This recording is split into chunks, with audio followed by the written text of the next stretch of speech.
Hi, everybody. Hello. Thank you, Brian. I appreciate it. Thank you to Hori-san and to the G1 team for hosting us in this beautiful environment. What a fun topic to bring to this conference. And I think as humans, we all need more luck in our lives, but certainly in our businesses as well. So if we are building businesses as entrepreneurs, as investors, as advisors, as executives, there is so much creativity and generativity that we need to be responsible for. And Tina is a world expert in that topic, such that she has a beautiful book out, What I Wish I Knew About Luck.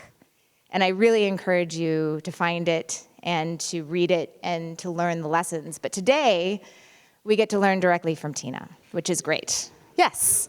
Thank you, Hori-san. Yeah, that's right. Yay. This conversation is a conversation with the room. We have that advantage today, so please feel free to contribute. We'll have questions at the end, but if you have something to contribute as we're talking, just raise your hand, we'll pass a mic, okay? Before we really begin, Tina, why are you an expert in the topic of luck and this kind of creation? Give us your background. First of all, thank you so much. First of all, thank you so much for inviting me. This is such an honor. I have been fascinated by luck for decades. My father always said, the harder I work, the luckier I get. And I really internalized that until I started realizing, well, gee, what is that hard work? What is the hard work of luck? It's not just putting in more hours. There's so much more to it. Because that can feel like a grind. Exactly, exactly. It's not about just grinding until you're lucky. It's about understanding what type of work you need to do. And I've been teaching innovation and entrepreneurship at Stanford for 25 years. And I can tell you there's some people I see in my community who are really, really lucky. And there are those who are not. And I started looking at what people do who are lucky and what people do who are not. And so this book, which actually comes out next week, next Tuesday is the launch. I'm so excited to introduce it to the world, is everything that I've learned about what makes some people luckier than others. And one thing also about Tina, for those of us who've lived and grown up in Silicon Valley, she's also mentored the Mayfield Fellows at Stanford and it worked with all of the entrepreneurs who come through the D School, the design school. So when we're talking about somebody who has pattern recognition over some of the most powerful founders in our community, they all know Tina. They all know Tina. She has advised them. She has taught them. So that's the kind of pattern recognition that we're talking about as far as who is really creating, by the way that they live and work, luck that drives their life. So on that note, help us understand the difference between fortune and luck. Great. This is one of the most important things that I distinguish is the difference between fortune and luck. Now, I don't know if in Japanese there's different words for fortune and luck, but in English there certainly is.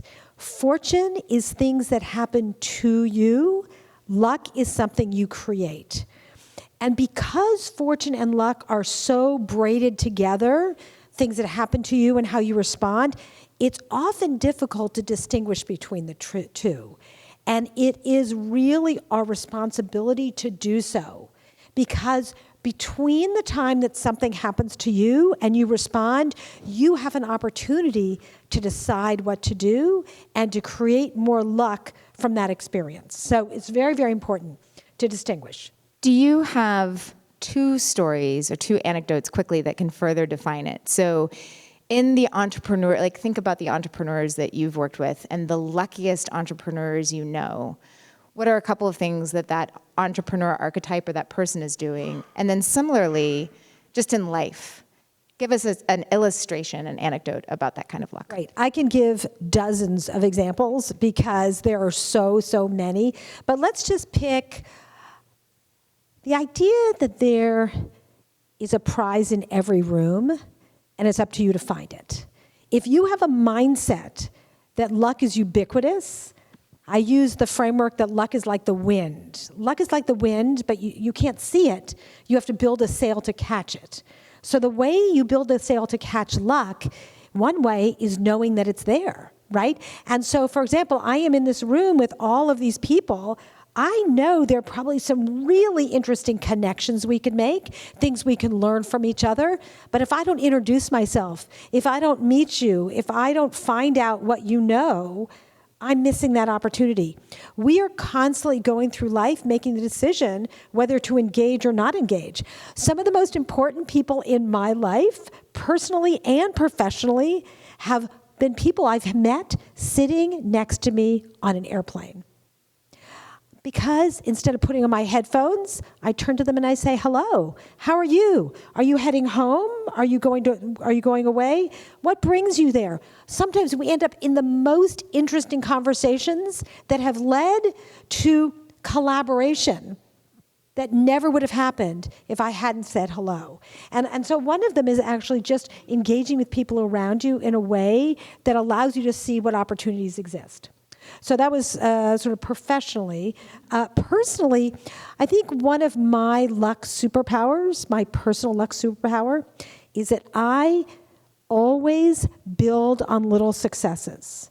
So if we meet each other and we have a nice conversation, I'm going to follow up with an email and say, that was so interesting. I'd love to get a cup of coffee. Or how can I help you with that project you're working on? There's a great story I tell in the book about a young man, his name is Oliver, who, there is a Japan connection here, he reached out to me. He was living in Japan. He had graduated from college in the United States, and he decided to go live in Japan for 2 years. He didn't have a job. He didn't have friends, but he said, I'm going to go spend 2 years in Japan and see what I can make of it. So he found himself to be extremely lucky. He met all sorts of interesting people. He ended up getting a great job. And he watched a TED Talk that I gave on how to be lucky. And he said, I do all of those things. I want to become a luck coach. Fun. He wants to be a luck coach. I thought that's a great idea. And I had just started to work on this book. So I reached out, he reached out to me and said, hey, I want to be a luck coach. Can I have a few minutes of your time? Now, this is important. He asked only for a tiny favor. Can I have 15 minutes of your time to ask you some questions? I said, sure. We set up a time, and I learned all about what he was doing, and I thought, that's really interesting. We hung up the phone. But he didn't stop there. He sent me a thank you note, and we'll probably talk about thank you notes later. He sent me a thank you note, which was totally great, but he didn't stop there. He sent me a list of about a dozen things that he could do to help me with my new book. There was nothing that was in this list that was exactly what I wanted, but I was so taken by his initiative that I hired him to be a research assistant for the project. And as I got to know him, I was so intrigued by the types of things he does to bring luck to his life that there's an entire chapter about him in the book. So this started with his just reaching out with an email, and with each engagement, just putting a little bit more fuel on that fire until finally there was a huge, huge win for him. I love this because I think that we tend to think, I'm speaking from a very American Silicon Valley perspective, that there's this concept of networking and that you need to be actively contributing to your network, which sounds very transactional and ultimately, I think, empty. And so people really get intimidated by this notion of networking, creating relationships so that you can get back. And I think what Tina has talked about and built a life work around is it's really more about how are you proactively, with generosity of spirit, generosity of knowledge, generosity of problem solving, being available, putting yourself in situations where you can be creatively partnering with people to problem solve, to give, because then all of that is the it's manifestation of luck and abundance in your life. A story that I have that is really why I'm here on stage as an advisor to Globus is, I'm sure we all know Shin Takamiya, who Takamiya-san is a Globus Capital partner. He's been with GCP for years. When he and I were much younger in our careers in Japan, I was somebody who was asked to lead LinkedIn in Japan and didn't have a network really in Japan at all. And I took a chance with Takamiya-san. Takamiya-san was raised in England and went to HBS and is making his life work out of investing in Japan. When we were in our 30s, I went to Shin and was quite vulnerable of like, I don't really know anybody here, and there is a big business that we have to build. And he was very generous with his network at the time. That network then, because he was so generous with me, I opened up bridges for him into the Silicon Valley community, and he and I have been operating that way for nearly 20 years now, where one of the luckiest outcomes early on in our career was there was a 4-person dinner, Shen and me, and then Reid Hoffman and Tanaka-san, who's the founder of Glee. The 4 of us spent 4 hours at dinner that went into drinks, that went into all kinds of conversation about, it was kind of like, this is the benefit of being in a relationship with Catherine as far as networking. Reid Hoffman is the guest, and Shen was able to bring Tanaka-san. And so for all 4 of us, really needing to learn and create connections between Japan and Silicon Valley that have had 20 years of benefit, that luck moment was not just good fortune. The 4 of us were not in a hotel lobby and said, hey, let's go out to dinner. Shen and I actively, through contributing to each other's businesses and our personal relationships over time, created that. So I want to invite Aki and Steve to maybe at this moment, Aki, you are a founder in Silicon Valley, coming from educated in Japan. Steve, you've lived and worked in Japan and thus a global business from Japan. What luck moments are you creating right now as a founder and as somebody who has worked in Daiichi for a very long time? I can start with my experience. Stand up and tell people who you are. Okay, sure. Hi, everyone. Nice to meet you. I'm the CEO and the founder of Shizuku AI. We're the entertainment and tech company. I think we're the first company raised a fund from the Andreessen Horowitz and from as a Japanese company. Which is huge. Congratulations, by the way. Thank you so much. Thank you. Yeah, I believe I'm super lucky. Like from like a very, maybe that's only power I have. I educated in Japan, I decided to go to US because I feel there's more opportunity in US, like more luck. I mean, my mother is also like that. Like actually, I have very tough like childhood.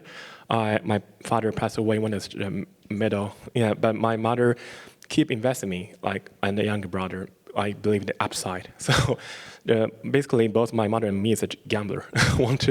But we keep investing like luck, and there should. Need to be understand there's an opportunity, right, in the U.S. and other. You need to play the right game, the right table, believe in upside. So well, I think that's the luck. So. And did you do anything to ultimately create the investment from A16Z into Shizuku AI? Yeah, I did. What did you do? Yeah, I did. I think the biggest thing is the open source project called the Stream Diffusion.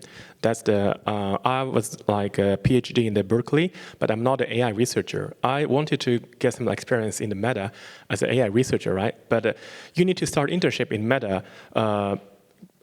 First, you need to, selected by Meta, you need to get some like achievement, right? I didn't have any paper, I didn't have any like a portfolio, so I decided to, okay, let's create an achievement first to go to Meta. Then I started my open source project, and that just went viral, like more than I expected. A lot of people. At that time, Andreessen Horowitz also found me. They sent a message to me, and they are interested in this field. Then, congrats. First connection, yeah. We're looking forward to seeing what you build with Shizuku. Yes. And Steve, what about for you? You've had a different type of career where, big global company and living and working in all kinds of countries. So I consider myself very lucky to be invited to contribute towards this, because something I didn't share is I've been obsessed about luck to such an extent that I studied it I studied philosophy and luck, and so I am the child of immigrant parents who came from India on a boat to the UK. They had nothing, And that is a type of what I call brute luck, who I was born to. And I was lucky to be born to parents. This is an important, so that was fortunate. That was good fortune. That's fortune, that's right.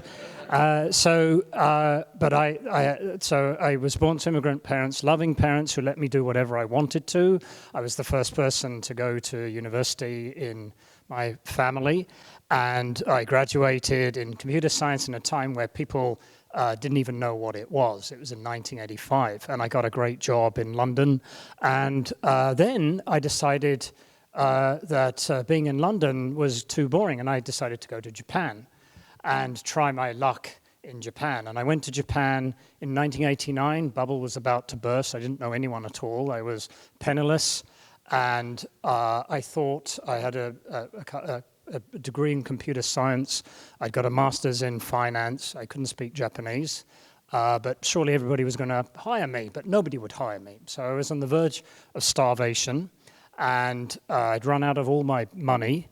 And I think it's something that through having lucky parents, they taught me to be persistent. And I interviewed at all of the banks, and they'd all rejected me because I didn't speak Japanese. And final bank was a bank called Schroders. They'd rejected me, and I said, everybody's rejecting me. What am I doing wrong? Please advise me. And I was lucky I got a person who was very sympathetic. And he said, look, you're coming and you think you're something special, but you're not. You're just 22 years old and you have nothing to offer them. So go and just say you'll do anything. You'll move the furniture, you'll clean the floor, you'll do anything. And you're going to work hard. So I had an interview at Morgan Stanley, and I had 10 interviews. And they asked me what I wanted to do, and I said, I'll do anything. I have a computer science degree. I think I'm quite smart. I'm learning Japanese, and I got lucky. I got a person who to this day is still my mentor. He hired me, and I created that luck. So between that, there's brute luck, which I was born into, and there's optional luck, which is I chose to spin the wheel, go out to Japan, nearly starved to death, and hung on and ran into the right people because I made the conversations. And I think, thank you, Steve. And I think that you, Tina, would say, let's talk about the formula of luck. Let's continue to push this. Like, how do we create luck? And I think that you would say it wasn't just working hard, but it was Steve and Aki both putting themselves into communities where they could ultimately be served. They could give and they could be served by the communities that they were breaking into. But what do you have to say? Yeah. I think that's a great story, great stories. I think you can parse it in even a more granular way. So you were really fortunate to have parents who were really encouraging, parents who infused you with a sense of adventure, and you're probably fortunate that you're really smart, right? I mean, there's some things that genetically you had that were, a huge advantage.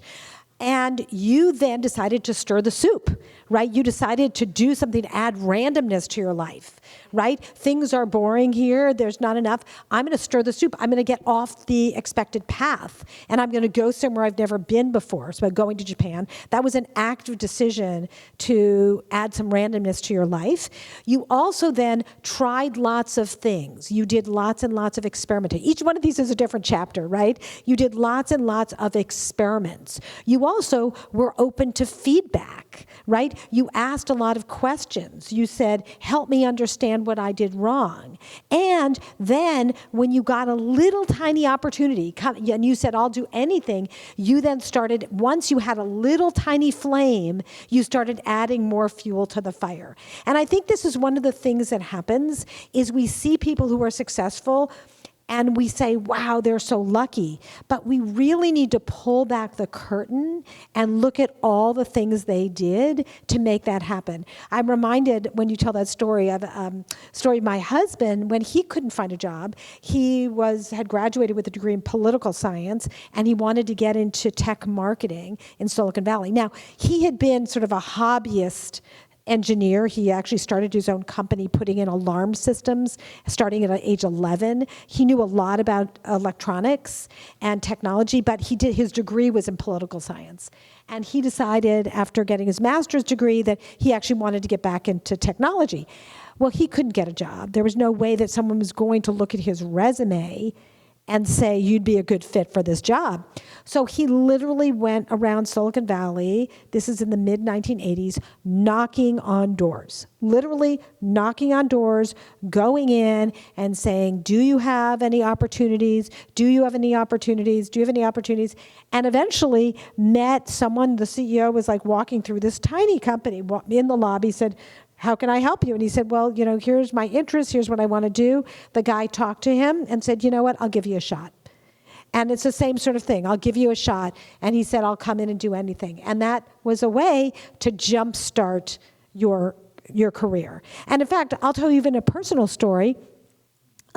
When I first, I had done a lot of things, but in my career, but I took off a bunch of time when I had a child. And I used that time to write books and to start my own company and do my own work. But when he was 10 years old, I decided I wanted to go back to work. It was time for me to get out of working for myself. I wanted to work in a community. So I decided I wanted to work at Stanford. And I applied for lots of jobs and didn't get even an interview. And one day, I printed out a job. It was a job at the brand new Entrepreneurship Center at the School of Engineering. And I printed it out, and I looked at it, and I crumpled it up and put it in the garbage. Why did I do that? The job was so junior. It was really like an entry-level job. It was paid practically nothing, and it had a lot of administrative duties. I already had a PhD. I had done a bunch of stuff. This job didn't look like it fit. But the next day I pulled it out of the garbage and I said, there's something in here. Innovation, entrepreneurship, education, technology, all those things were really resonant with me, but the job was really junior. And I applied. And I had 11 interviews, right? Sound familiar? I had 11 interviews and I got offered the job. And the thing is, as soon as I got in the job, I could do the job easily, and I had a lot of free cycles. So guess what? I just kept volunteering for everything. And within a year, I was the executive director. I mean, it's like you do the whole concept of do the job before you get the job. I always tell my students, you don't get a job, you get the keys to the building. And this is really, really important. You got the keys to the building, right?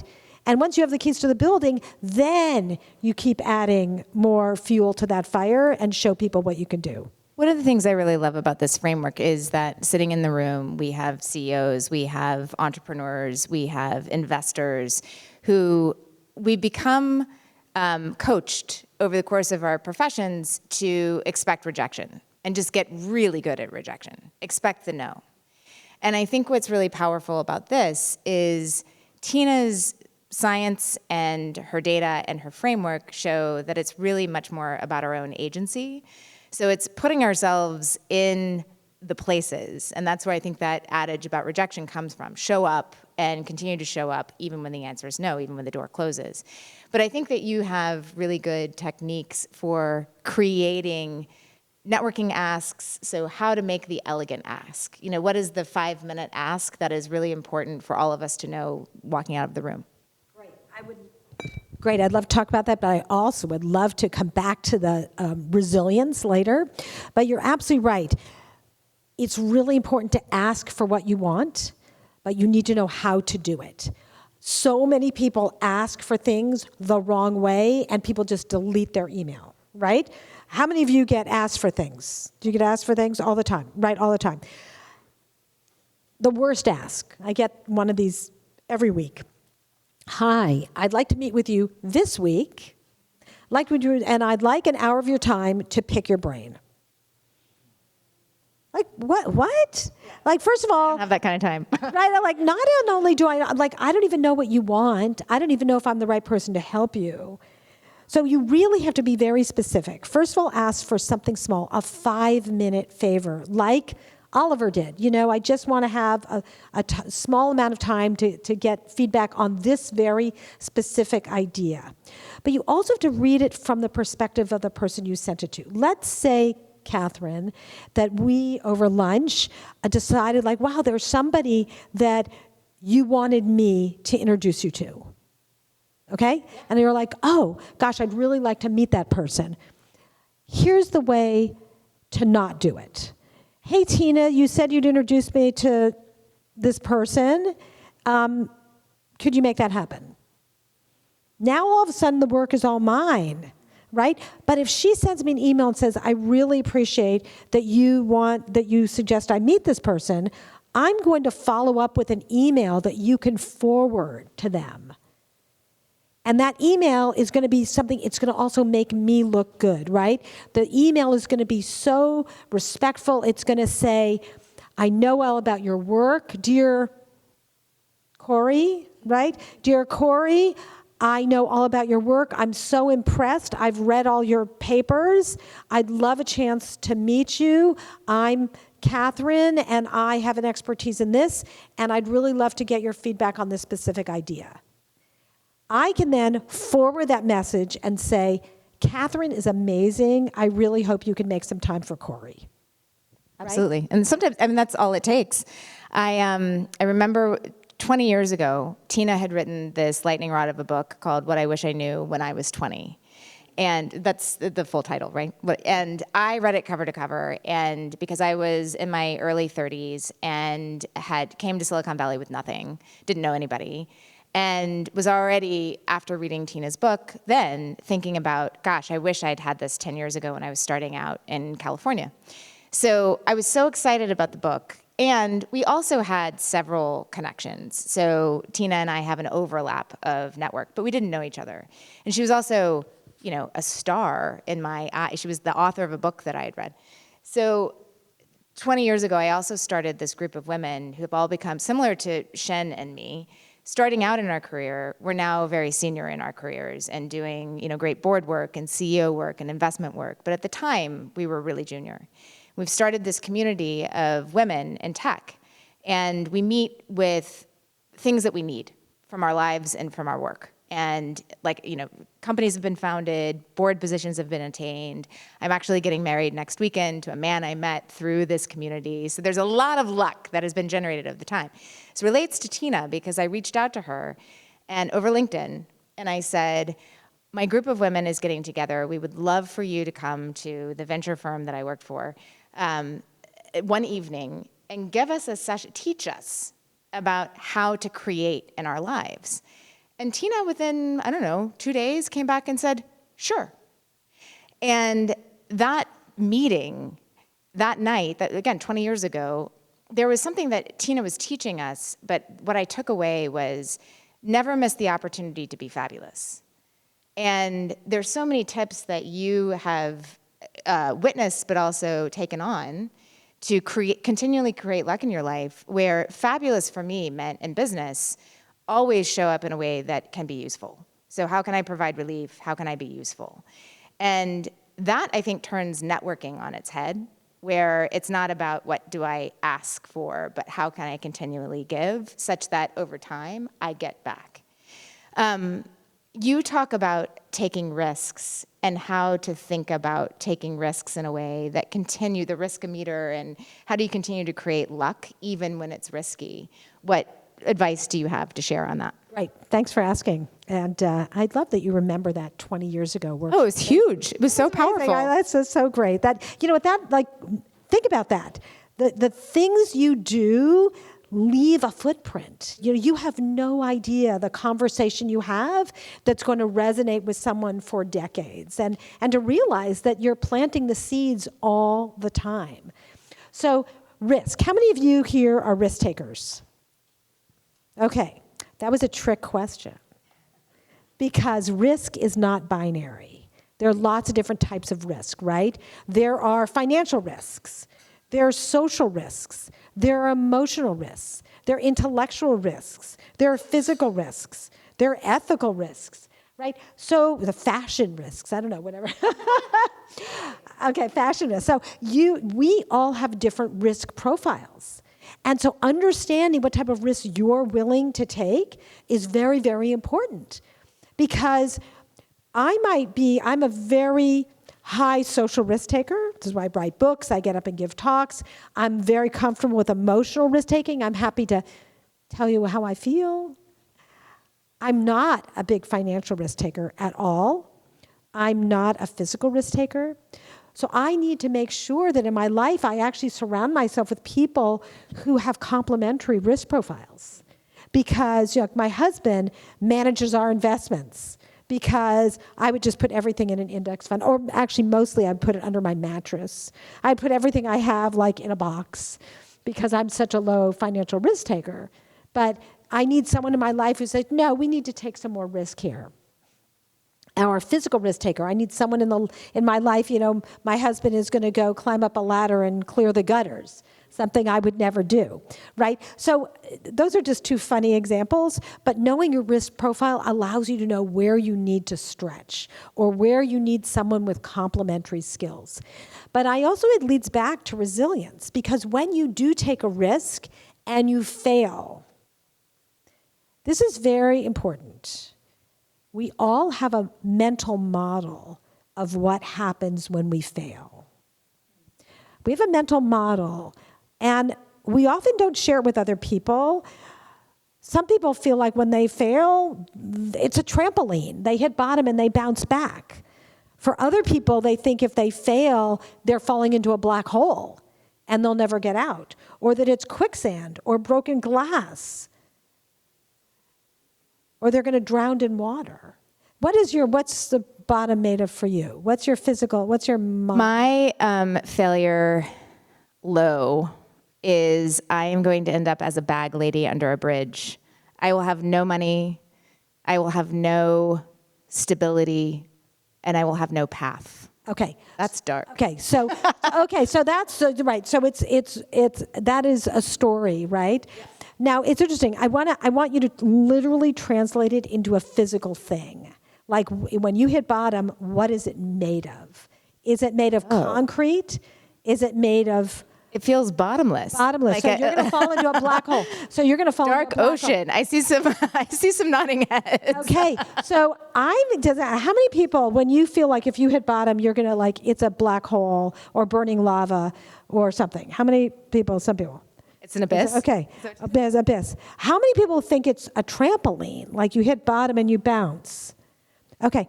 So who told you the story that it was a bottomless pit? Who told you that it was a trampoline? We internalize this in our lives, this idea. And if you think that it's a bottomless pit, it's an interesting question about how has that gotten in the way? How has it gotten in the way of your being willing to take risks? Because for me, what's that? I said amen, sister. Amen. Yeah, it's like being, right, exactly. That, like afraid to do things because if I fail, I will not be able to recover. Whereas for me, the bottom is definitely, it's not always a trampoline, but it's rubber. I hit bottom, it hurts, I sink in, but then I bounce back. Nice. Steve was anxious to say something. Yeah, yes. Just actually about failure. So I had a very stable job at Deutsche Bank. I was in Japan, and this company that wanted to establish itself called Lehman Brothers in Asia invited me to go and work for them. And they wanted to build an equity franchise. That was in 2000. So we started doing that, and I built out the technology. And every year, the stock would increase, and we'd have this road to 150, and we'd hit it within 6 months, and then the stock would halve, and all our salaries would get paid in this stock that kept doubling. And we'd all be drinking the Kool-Aid and got so arrogant, and we were just masters of the universe. And then in the middle of September 2008, I was going up to this building in Tokyo, and my wife called me and she said, "You're on television now." And I got to the stop, and everything had stopped, and I lost everything that I had. And all of that arrogance or everything was gone. And emptiness, just absolutely nothing. I had a family.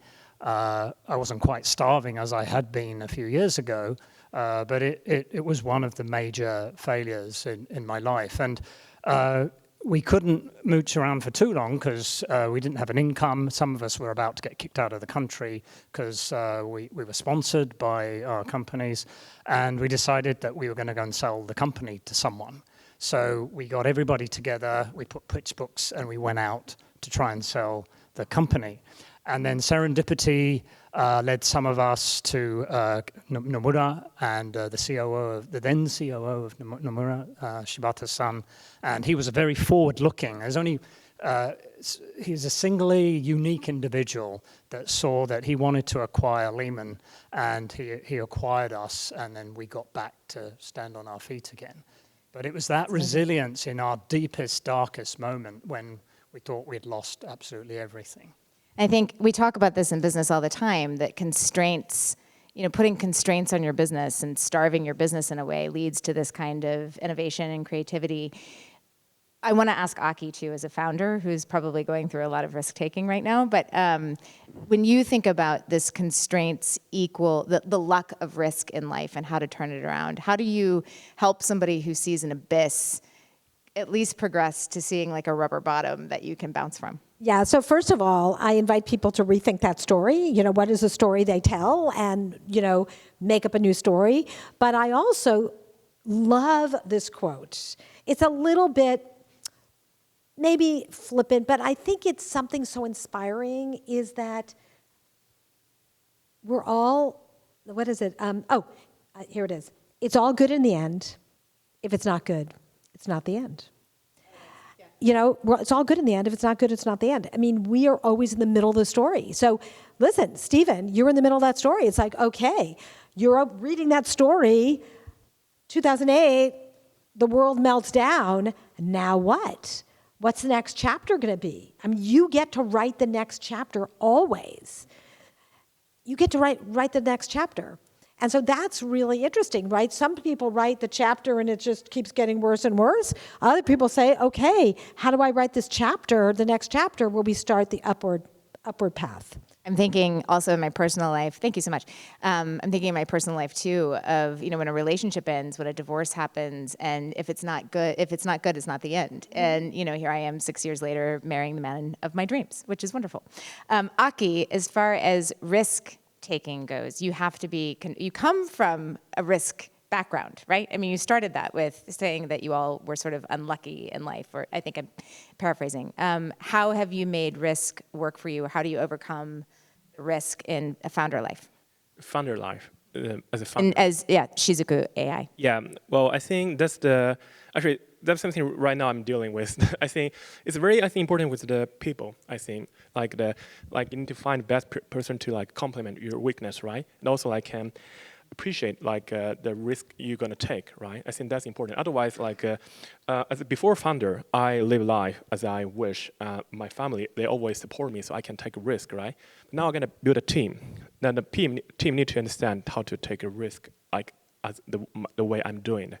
So I think that's the most important, a business model, a community, the other customer. I think there also ways we can find a way, I think, for that. But the way we take a risk, you need to do with the right people. Otherwise, you're gonna lose the way you're creating luck. You cannot so I really inspiration from today's session. I would really want to learn the formula because I don't know how to explain how my luck is coming from now. But now I think I need to share this with the team, and I need to believe in the way I'm making the luck, and I keep continue. So I think that's super important as a founder from now. Thank you.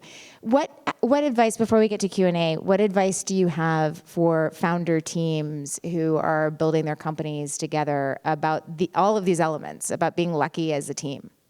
Great. I think do you know the concept of imposter syndrome? Right? So imposter syndrome, we're all imposters, right? Nobody gave me a script for today. Nobody gave you a script for today. We're making it all up, right? And especially when you're doing something really hard, like running a company and doing something you've never done before, we're making it up. It's all improv. And I've realized that instead of thinking about imposter syndrome, like, oh my gosh, I don't know what I'm doing, to think of it as sort of improvement syndrome, that like you're constantly improving and stretching. And I think there's so many different ways that you can reframe, you know, the downside, the failures, reframe not knowing what to do, and see that you have all of these tools at your disposal, your agency. You have so much agency in your life, and how do you use it? Right? We have so many choices every single minute about what we do, and to own that agency is so empowering. So that's what I would say. The thing that I'm taking away is, you know, as somebody who's been an executive for years in companies building teams, is we focus so much on like strengths compatibility, but I'm going to add in risk profile compatibility, because that is something new for me, and I think it's powerful when you're certainly building from 0 to 1. What questions do we have? Questions, or what has this brought up for you in shared story?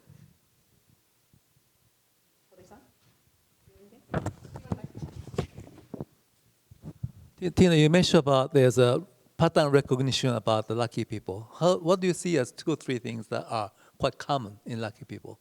You mentioned a little bit. They're very good at basically seeing and seizing opportunities. They don't walk right by something that's opportunity. They're willing to do lots of experiments, to try things, to stir the pot, right? Whether it's, but the framework that I created is around the fact that luck is like the wind. It's ubiquitous, but you need a sail to catch it. And there are 3 main things you need to do. First, you need to build your ship. That is all the internal work you need to do. Knowing your core values, understanding the story you tell about yourself, knowing your risk profile, knowing what you want to achieve, all these things that are sort of the internal work. When you hear the quote, "Fortune favors the prepared mind," this is your prepared mind. Then you need to recruit your crew. Luck doesn't happen in isolation. Nobody is lucky alone, nobody. So how do you bring people on? And so it's things like helping other people, like how can you be of service, knowing how to ask for help, being generous, showing appreciation, all those things that build your community, and even resolving conflicts. And third, how do you hoist the sail, right? What are all the things you do every single day that end up leading to more lucky opportunities? One of the things that Tina and I, as you're thinking about questions, Tina and I in preparation, how many of us are parents, kids, high school age, or yeah. So my son is 11, and he is not only digital native, but he's AI native. And so his life, I have really strict rules about screen time, but even at school, it is Jackson really on a device. And Tina and I were talking about the luck limiter of our current societal life, where so many of us are earbuds in. I'm now chatting to ChatGPT or to Claude. I'm using Whisperflow all day long. I'm in conversation with my phone. But as we're moving through life in an airport or on Stanford's campus, we're not making eye contact. We're not in community. We are living, but we're not thriving in our communities. And I think one of the lightning rods, it gives me chills actually to think about Jackson's life, is these kids are being brought up to be in total isolation. We're the ones who are teaching them that. And so how do we force ourselves to get back truly in community, in presence and in exchanges, in airport lines and in, on the subway, et cetera, as we're living our life? How do we truly live it again so that we create luck? You see this on the Stanford campus with students walking around. What implication do you think that has? Yeah, I think it's really interesting. And we also talked about earlier, people ordering food on Instacart, right? Doing things, everything just comes to you. You don't go to the grocery store. You don't end up meeting the person standing next to you in line. What missed opportunity there is. I talk about the people I meet sitting next to me on a plane. I've met so many interesting people standing in line. In fact, here's a LinkedIn story. My son and daughter-in-law just had a baby 10 weeks ago. And thank you very much. And I was in New York, where they live in Brooklyn, staying at a boutique hotel, little hotel, and I went down one morning to get a cup of coffee at the little cafe. And I know that there's a prize in every room. It's up to me to find it. So I'm always my antenna up. Who am I going to meet today? Like, who am I going to meet? What fun prizes are going to be today? So I'm in line, and there's this lovely young woman standing next to me, and she has a beautiful dress on. And I said, "Oh, what a beautiful dress." And she said, "Oh, it's Rent the Runway." And I said, "Oh, that's so interesting. A number of my former students use Rent the Runway, and they really love it." We talked about it for a moment. And she said, "Former students, where do you teach?" And I said, "Well, I teach at Stanford." And she said, "Oh, I went to Stanford Business School." "Really? How interesting." Well, we kept talking. I said, "Well, what do you do now?" "She works at LinkedIn." And we ended up having a really interesting conversation, standing there in line for coffee. And by the end of the coffee chat, we were linked on LinkedIn. So this started, and who knows? She said, "Oh, I'd love to get involved, do some more work with Stanford, and maybe there'll be some interesting connection." This started by standing in line just a few weeks ago next to someone in coffee. Who knows where we'll go? Maybe nowhere, maybe somewhere, but it certainly had no possibility if I didn't say hello. This really resonates because when I had to start LinkedIn in Japan in 2013, this notion of creating a profile and then using your profile to ask other people for connection, to basically build together and to get things from each other, was something that was really new. And I love the reframe. I wish that we had had this in 2013 to teach new environments to LinkedIn on how to be in collaboration versus transactional, because it is just as simple as emailing somebody with connections in common, and there is some relevance there that is the first trading card that then can lead to really powerful things in collaboration. What other questions exist? Dan. I had a question about what I guess I might call the science of luck. I don't know if you've done any of this work, and if not, you can pass. But have you done anything to try to understand that there are certain populations that, in fact, over time, consistently have more luck than others? Or has it been more of an observation on some of the serendipity and the positivity you've seen about putting yourself out there when people do it? Just be curious if you've done anything on the... It's interesting, this is the science of luck. My initial book proposal about 8 years ago was for a book called The Physics of Luck. And it's an interesting story because I started working on it, and it wasn't working. I just kept hitting a wall. I didn't feel like it was working. I didn't have a framework. It felt very disconnected. And so I returned the advance for the book. That's a big deal to do, by the way. I just want you to know, that's a big deal to say, this is not working, I'm going to return the advance. It's like returning the money to the venture capitalists who've invested in you and say, this company is not going somewhere, I'm going to return this capital. But I used the time to then do the 10-year edition of What I Wish I Knew when I was 20. But after 8 years, it had been percolating enough that I ended up writing this What I Wish I Knew About Luck. I think now I'm not going to give you data, but watching and observing, it's much more of a personal thing as opposed to this culture or this community. It is because you can go to any community and you will find those people who are outliers and who have been very lucky, and they have been doing these things. So it's an individual thing. Now, there are some cultures that are more likely to be risk takers, and there are more cultures who are more likely to be risk averse. And so you probably see fewer. But I'll tell you a story, another Japan story. So after What I Wish I Knew When I Was 20 came out, NHK came to me and wanted me to do a TV series. Do you know this? Yes, I remember Okay. from the translation exercise, yeah. So I did a 8-part TV series at Stanford that by NHK came and filmed it in my class. And it went really well, and people were really excited, and it apparently did very well in Japan. But they came to me and said, this is all well and good. This would work at Stanford and in Silicon Valley. It would never work in Japan.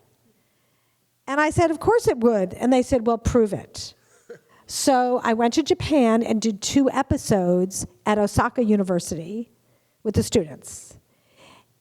And all I did the minimum intervention. I gave them an assignment where they needed, this was soon after the tsunami, the earthquake and the tsunami. And so folks in Japan were feeling very, very bad. And so I thought, what am I going to do?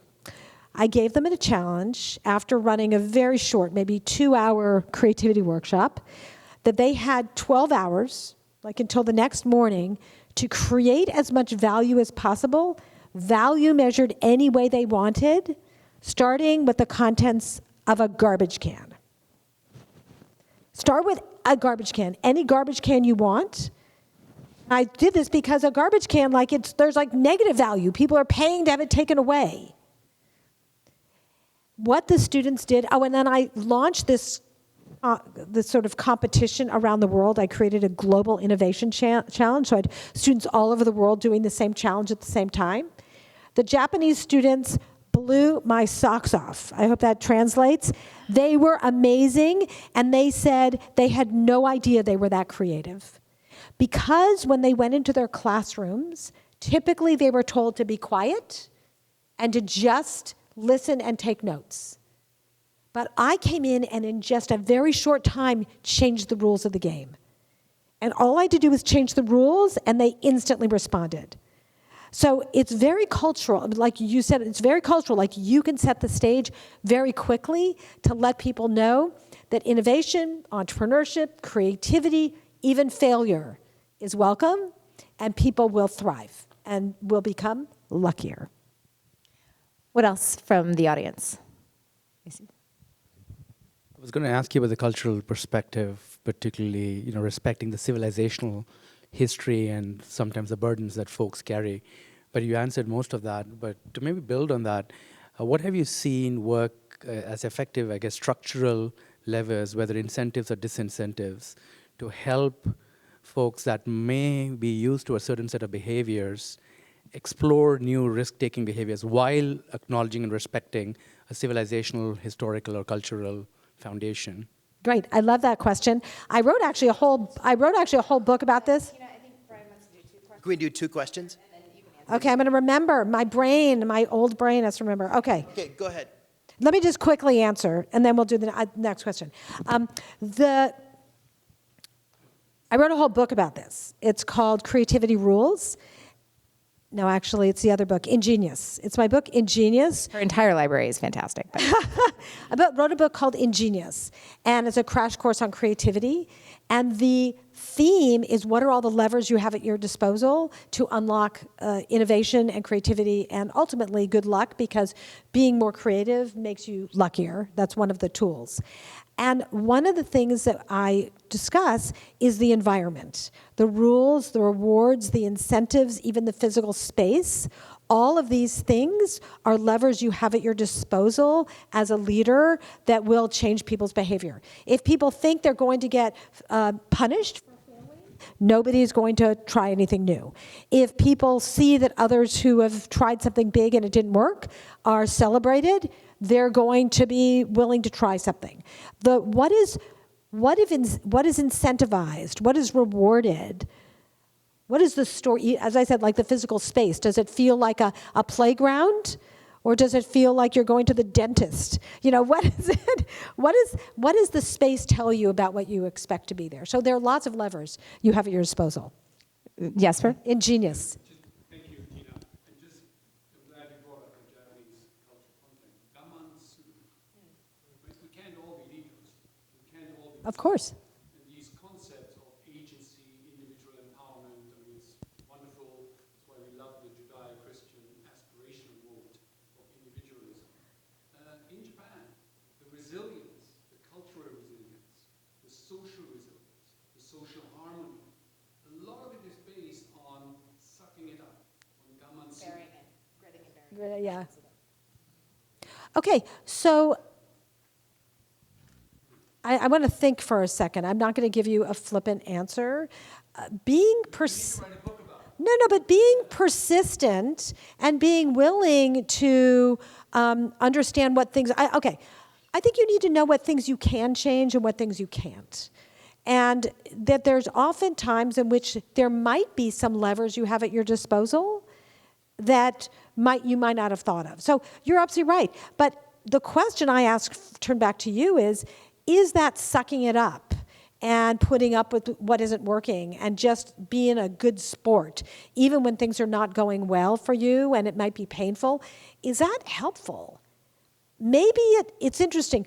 I'm reminded that years and years ago, there was an article written by B.F. Skinner, the behavioral psychologist, and he said every human behavior can be looked at as either being adaptive for the individual, for the society, or for the gene pool.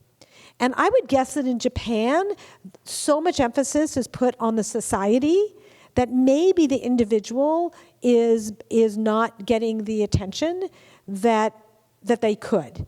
And I think a community has to make that decision, and individuals have to make that decision. My guess is one sentence is that I think that some people who maybe don't feel comfortable in that environment might choose to leave. And I don't know how often that happens. So, but thank you for that. One thought that I have, Jesper, is what community is also really important for luck creation. And I do think that in Japan, we are very good from a very early age creating community that then is luck creation in a smaller community. The community really gives back. The community is cultivated through clubs, through university, through your work hierarchy that carries you. That's a real advantage to Japan. We do it very differently in America. It's much more moment-to-moment transactional, and it builds, but Japan has it built in.